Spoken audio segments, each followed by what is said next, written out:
Hello friends, and welcome to Faro DIY and Decor.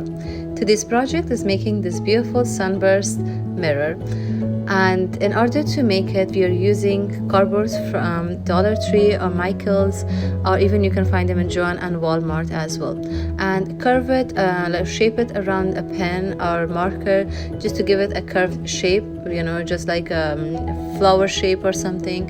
And I will cut it in 3 different sizes: this small, medium, and the larger one. And then by the use of thick cardboard, we will stick them all together.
So once I'm done with the first part of this project, I'm going to cut the skewer sticks in 3 different sizes and attach them to a different cardboard. And after all those pieces gets together, we will paint them and attach them.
I hope you liked this video as much as we loved making it. Please do not forget to give this video a big thumbs up if you liked it. Share your ideas in the comments section and subscribe if you have not subscribed yet. See you in my next video.